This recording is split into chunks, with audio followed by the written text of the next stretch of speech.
नारायणं नमस्कृत्य नरं चैव नरोत्तमं देवीं सरस्वतीं व्यासं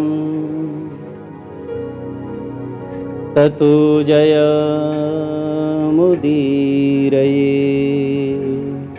नारायण। प्रातः स्मरणीय, अर्चनीय, वंदनीय परम पूज्यपाद अनंत विभूषित ममदेव श्री सद्गुरुदेव भगवान के उन दिव्य श्री चरण कमलों में हमारा बार बार साष्टांग प्रणाम स्वीकार हो एवं सकल ब्रह्मांडों में जहां तहां विराजमान भगवान के इस आनंदमयी सत्संग को श्रवण करने वाले फेसबुक और यूट्यूब के श्रोतागण जो भगवान के प्रेमी भक्तजन हैं, उन सभी प्रेमी भक्तजनों को हम हृदय से बार बार प्रणाम करते हैं। बोलिए श्री भक्त और भगवान की जय। बोलिए श्री सद्गुरुदेव भगवान की जय। नारायण भक्तजनों, आप हमारे साथ श्री नावादास जी महाराज के द्वारा रचित श्री भक्तमाल की कथा का श्रवण कर रहे हैं, जिसमें आप 12 महाभागवत यानी भगवान के परम भक्त हुए 12, जिनमें आज आप श्री शनकादिक भगवान की कथा सुनोगे, जो नारायण भगवान के ही अवतार हैं। सनक, सनंदन, सनातन और सनत कुमार और सनतनुजात, ये पांचों ही ब्रह्मा जी के मानस पुत्र हैं। वैसे कहीं कहीं 4 का नाम आता है तो कहीं 5 का नाम आता है, तो जिनको हम सनत कुमार कहते हैं उन्हीं को सनत सुजात भी कहते हैं। कहते हैं कि जब ब्रह्मा जी से 5 पर्वों वाली अविद्या दूर हो गई, जब सृष्टि की रचना की ब्रह्मा जी ने, तो सबसे पहले अविद्या की सृष्टि उत्पन्न की। अविद्या 5 पर्वा है। अविद्या, अज्ञान, राग, द्वेष और अविनिवेश, यानी इस अविद्या के 5 पुत्र हैं। तो सबसे पहले ब्रह्मा जी ने अविद्या के द्वारा अज्ञान की सृष्टि पैदा कर दी और अज्ञान से ही सारे लोग आवृत हो गए, ढक गए। संपूर्ण विश्व सृष्टि का जो ज्ञान है वो इस अज्ञान के द्वारा ढक गया। जो भगवान से एक होना चाहते हैं वो ज्ञान के द्वारा फिर अज्ञान की निवृत्ति करते हैं। तो ब्रह्मा जी ने भी भगवान की तपस्या की और तपस्या के द्वारा अविद्या की निवृत्ति कर दी।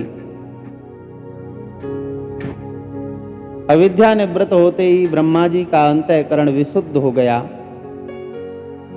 और अपनी शक्ति के साथ निर्मल अंतःकरण होकर के सनकादिक महात्माओं की सृष्टि की,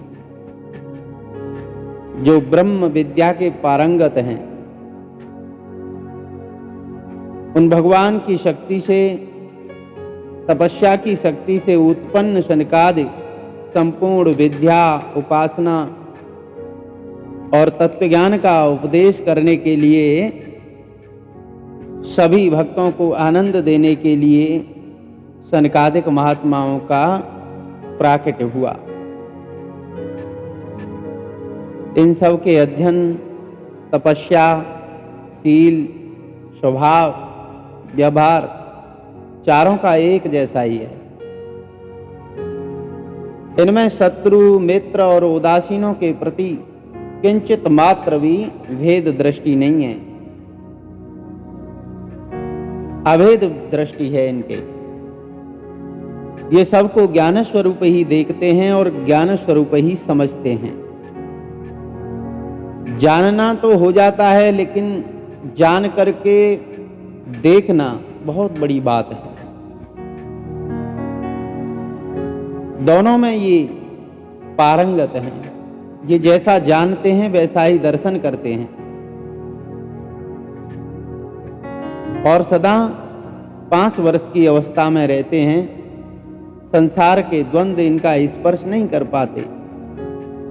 बालक निर्दोष होता है तो ये भी 5 वर्ष की अवस्था में ही हमेशा रहते हैं।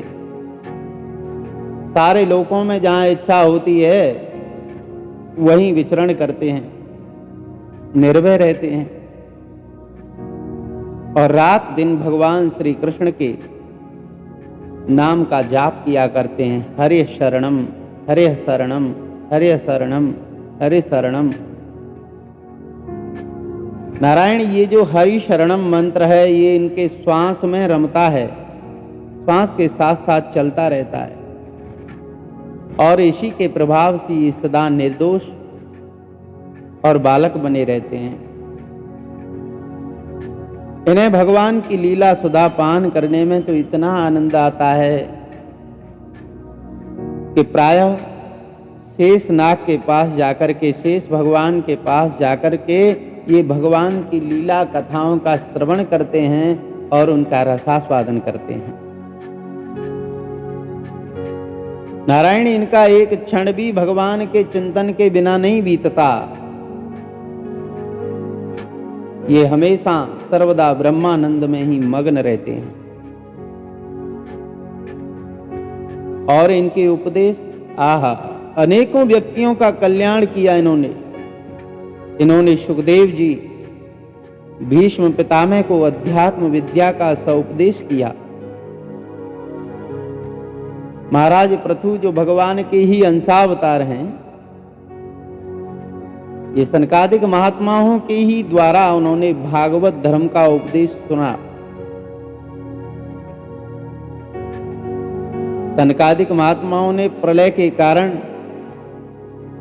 पहले कल्प में भूले हुए ज्ञान को वर्तमान में ऋषियों के प्रति उपदेश किया। महाभारत में कथा आती है कि यही सनत कुमार, जिनको सनत सुजात मुनि के नाम से जाना जाता है, इन्होंने धृतराष्ट्र को भी बहुत सुंदर उपदेश दिया, जो महाभारत के उद्योग पर्व का एक महत्वपूर्ण अंश माना जाता है।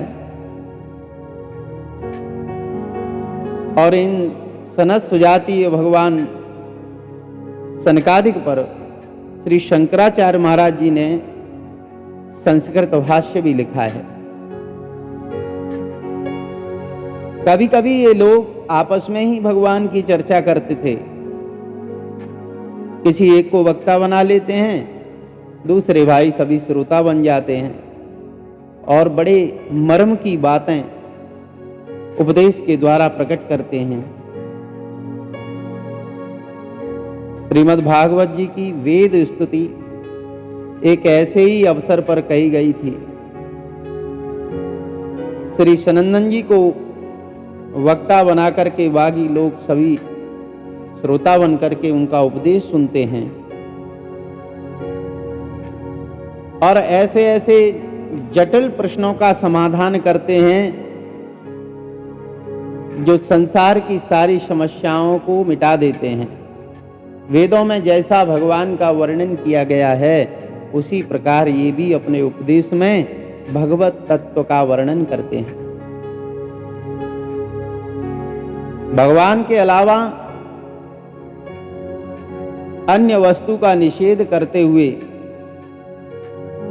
वेद भगवान अंत में किस प्रकार उन्हीं परब्रह्म परमात्मा में परिसमाप्त हो जाते हैं,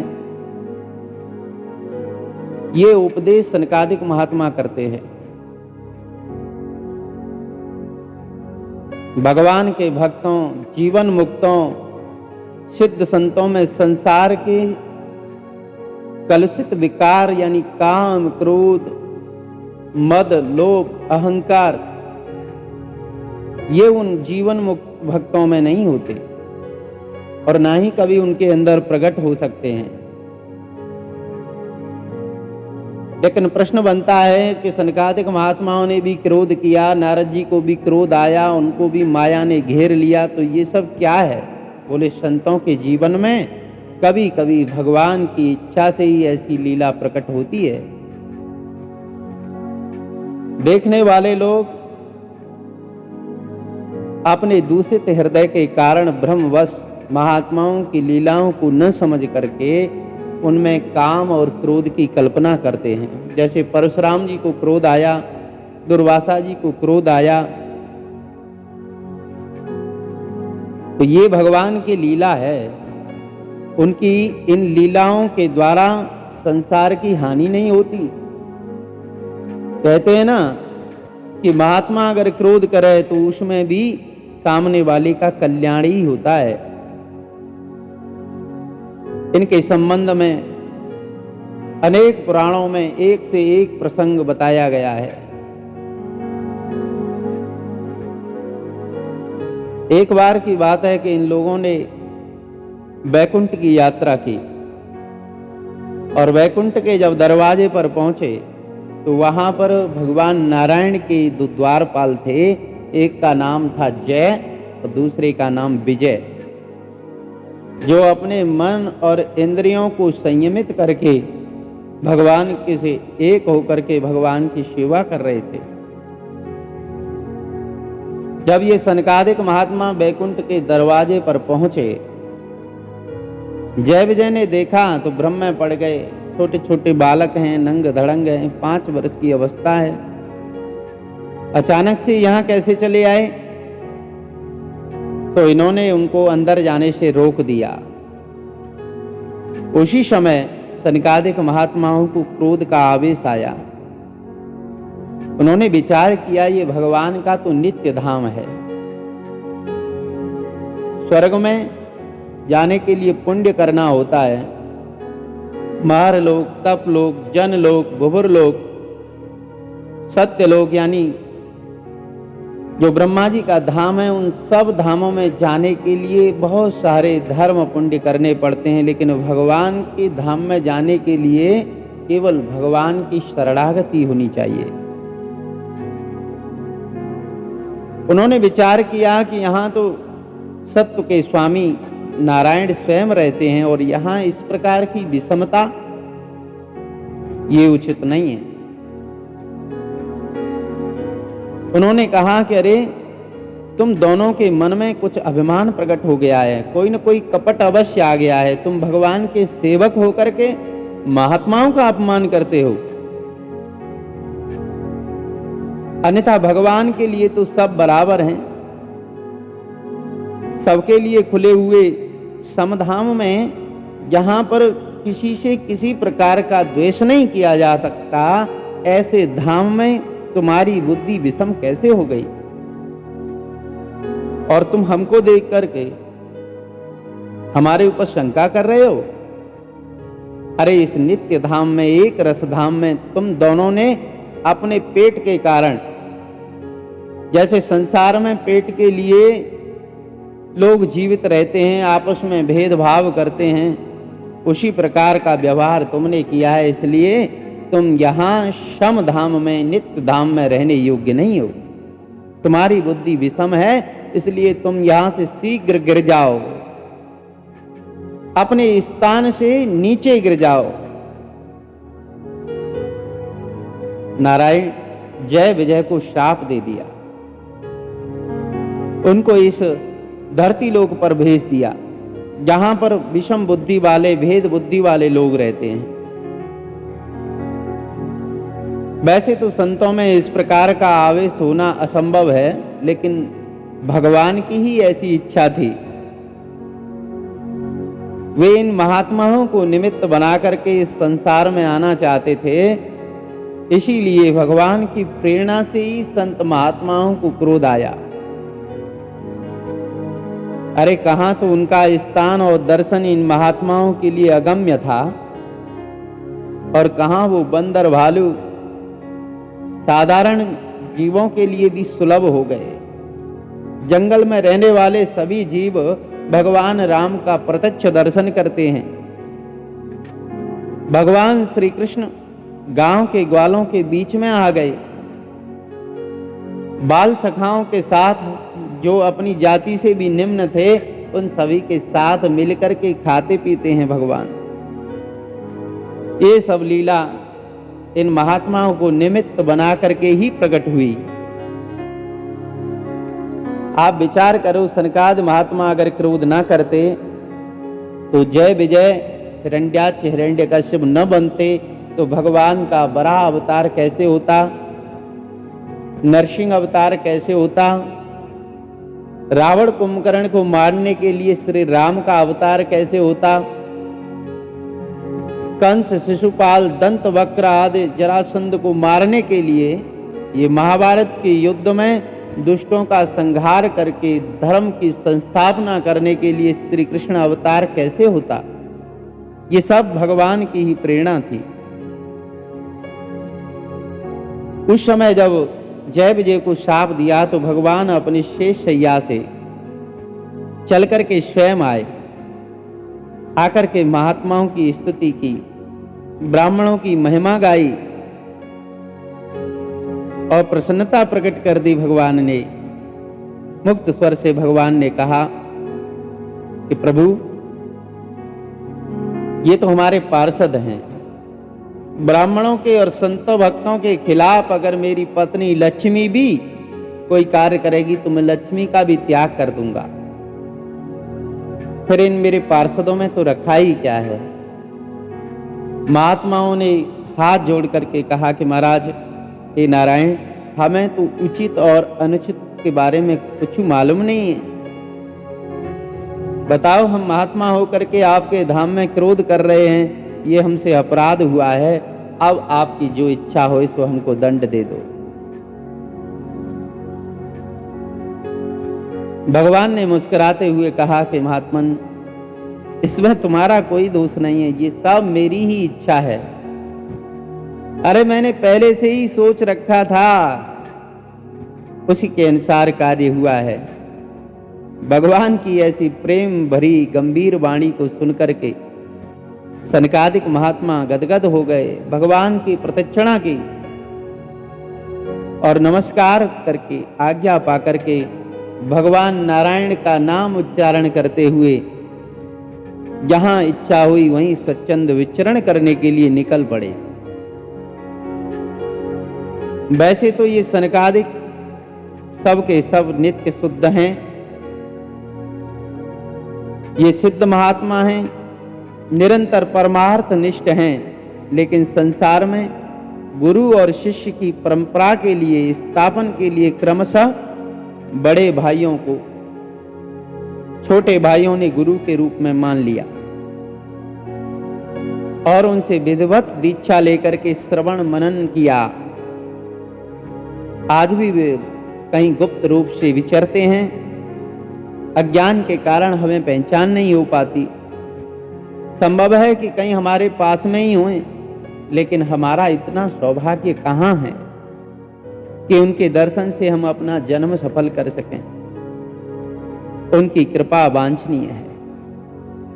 इस प्रकार भगवान नारायण सनकादिक महात्माओं को निमित्त बना करके 3 जन्मों की दिव्य लीलाएं करते हैं।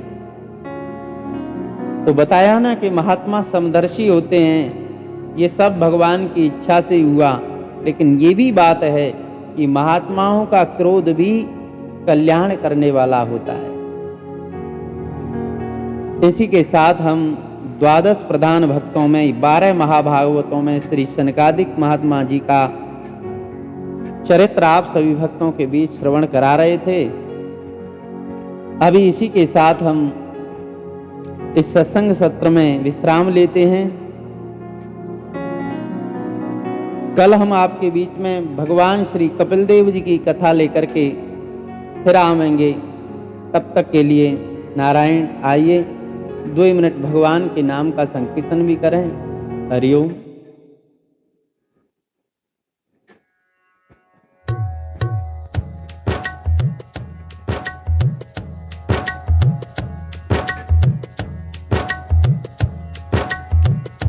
श्री कृष्ण गोविंद हरे मुरारे, हे नाथ नारायण वासुदेव।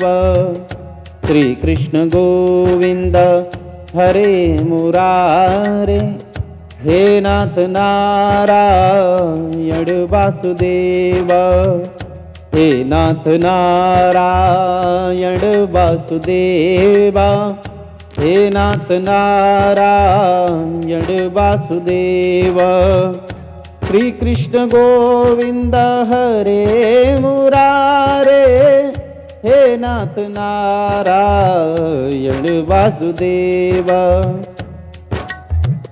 श्री कृष्ण गोविंद हरे मुरारे, हे नाथ नारायण वासुदेव।